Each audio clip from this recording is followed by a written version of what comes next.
Yeah, absolutely. So I would say that, naturally the next step, if you're working within Excel or Google Sheets, like you're popping open pivot tables, you're visualizing, you're pulling in charts to be able to help you see kind of time series data where you're looking at a metric over time and trying to say what's going on. If you're larger or maybe a little bit more of an enterprise or have more dollars in a larger team, then you're probably using a software like Power BI, Tableau, Looker, formerly Google Data Studio, and you're bringing in. At least this is what I used to do when I was at a global retailer managing their e-commerce business. Was uh, for me, I think my Amazon data journey started with I worked for a French cutlery company, and we had a knife that sold extremely well, but only in the United States, and really sold well on Amazon. And one of the things we wanted to understand was the distribution of this product. As we sold it, wholesale, we sold it to online wholesalers who, accounts who had their own D2C websites where they'd sell things, and then we also sold it on Amazon. And I wanted to be able to tell myself, okay, where in the United States or in North America is this product going? And being able, we had an FBA relationship with Amazon, and being able to see the zip code of orders and knowing what product was on an order, I could say, okay, on Amazon, here's where this product is going. And then I knew on my Shopify store, here's where that product was going on Shopify. And then I knew for my wholesalers who I would ship inventory to, I knew at least where they were located and where that product was going so that I could pull.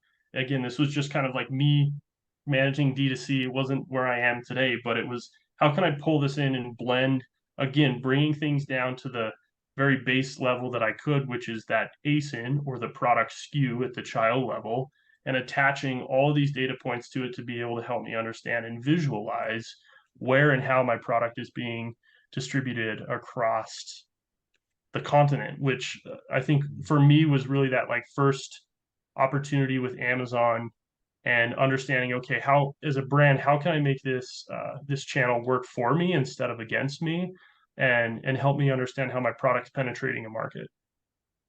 So yeah, I mean that's a great way to see zip code by zip code, state by state. You can see where the product is going. So as far as Amazon is concerned, other than looking at those individual data points over time and then seeing ups and downs, well, let's first deal with the ups and downs. So it's never flat, right? So it's always moving Yep. up and down.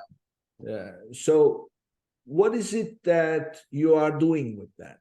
And what kind of a fluctuation is a cause for concern?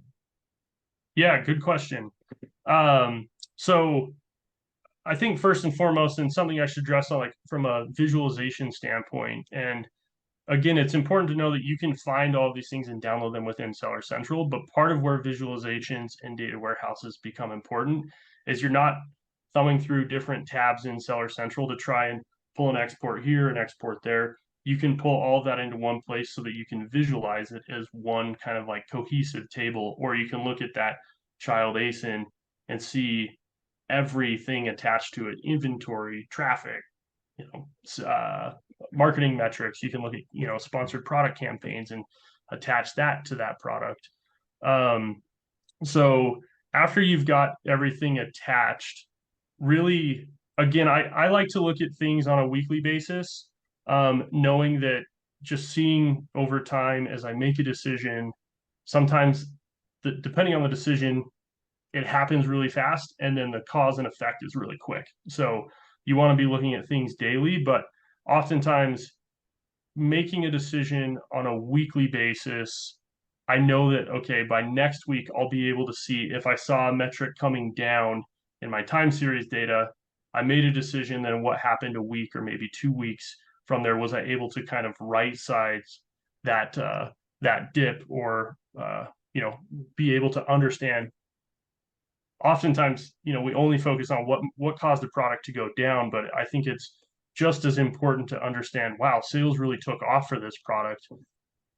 Go out there with your virtual microphone and say, okay, what happened? Look at all the metrics and try to understand what caused something to spike, because that information sometimes can be even more valuable than, okay, what caused this thing to drop. Yeah. So, how much of a variance is something that you want to pay closer attention to? Is it, say you have an average order value of, I don't know, $38. Yeah, it's a So, good question. There's a lot of factors that go into it. If it's, a product that you've got third party sellers, or you have discounting happening in retailers outside of Amazon or so forth. Um, but usually it's just a couple of percentage points will be something where you're starting to pay attention. And then as you start to see things creep into double digit decreases or increases, you're starting to ask yourself like, okay, like what's going on here? I need to dig in, because again, the dashboard will kind of tell you that there's a symptom, but you still, like a doctor, need to go in and be able to diagnose what is causing this symptom. And that symptom, is 10-15% sales decrease, or a buy box percentage dropping.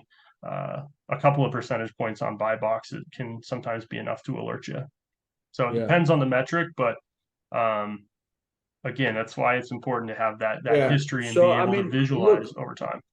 that's why I want to get specific, yeah, because we can, as you know, there are so many data points that to look at, but I want to really get honing on a few as thoroughly as possible so that people can say, okay, I know exactly how to make use of this.